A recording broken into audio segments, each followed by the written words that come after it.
Hello YouTube ఫ్యామ్, మరొక కొత్త వీడియోతో మీ ముందుకు వచ్చేసాను. ఈరోజు మా ఇంట్లో బిర్యానీ ఎలా చేసుకుంటామో మీకు చేసి చూపిస్తాను. ముందుగా ఒక 2 కప్స్ బిర్యానీ రైస్ని నానబెట్టుకుందాము. ఆ తర్వాత వీడియోలో చూపించినట్టుగా ఉల్లిపాయ పచ్చిమిరపకాయ ఇలా కట్ చేసుకుని, ఆ తర్వాత జీడిపప్పుల్ని ఇలా బద్దలుగా విడదీసుకుని ఒక ఎలక్ట్రిక్ రైస్ కుక్కర్ని స్టవ్ మీద పెట్టుకుని దాంట్లో ఒక స్పూన్ నెయ్యి, ఒక స్పూన్ నూనె వేసుకోవాలి. ఆయిల్ గీ హీట్ ఎక్కాక ఈ వీడియోలో చూపిస్తున్నట్టుగా ఇవన్నీ వేసుకోవాలి. బిర్యానీ ఆకు, షాజీరా, జాపత్రి ఇవన్నీ ఆయిల్తోనూ గీతోనూ కలిసేటట్టు ఒకసారి కలుపుకోవాలి. అవన్నీ కొద్దిగా వేగాక జీడిపప్పులు తీసుకుని వాటిలో వేసుకోవాలి. జీడిపప్పులు కూడా కొంచెం బ్రౌనిష్ కలర్లో వచ్చేదాకా కొంచెం వేయించుకోవాలి. ఆ తర్వాత ఇట్లా ఆనియన్స్, పచ్చిమిర్చి వేసుకుని అవి కూడా ఒక బ్రౌనిష్ కలర్లో వచ్చేటట్లు వేయించుకోవాలి.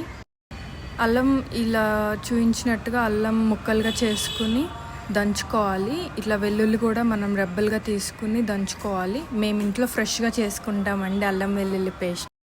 ఈ ఫ్రెష్గా దంచుకున్న అల్లం వెల్లుల్లి పేస్ట్ ఉల్లిపాయలు మగ్గాక మనం దాంట్లో వేసుకోవాలి. ఒక్కసారి మొత్తం అంతా కలిసేలాగా మొత్తం మంచిగా కలిపేసుకుని ఇలా వస్తుంది, మిశ్రమం దగ్గర పడిద్ది. అప్పుడు ఉప్పు వేసుకోవాలి.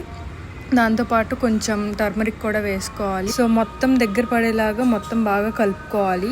ముందుగా నానబెట్టుకున్న 2 కప్స్ ఆఫ్ బాస్మతి రైస్ దీంట్లో వేసుకోవాలి.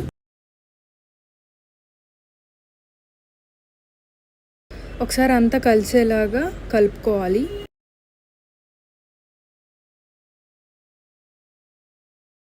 ఇప్పుడు బిర్యానీ రైస్ ఉడకటానికి 4 కప్స్ ఆఫ్ వాటర్ పోసుకుంటున్నాము. అంటే 2 కప్స్ ఆఫ్ బిర్యానీ రైస్కి 4 కప్స్ ఆఫ్ వాటర్ యూస్ చేస్తున్నాం అనమాట. లాస్ట్లో మనం కారం మరియు గరం మసాలా వేసుకుంటున్నాము. మా దగ్గర గరం మసాలా ఉంది, మీ దగ్గర ఒకవేళ బిర్యానీ మసాలా ఉంటే అది కూడా వేసుకోవచ్చు టేస్ట్కి సరిపడా.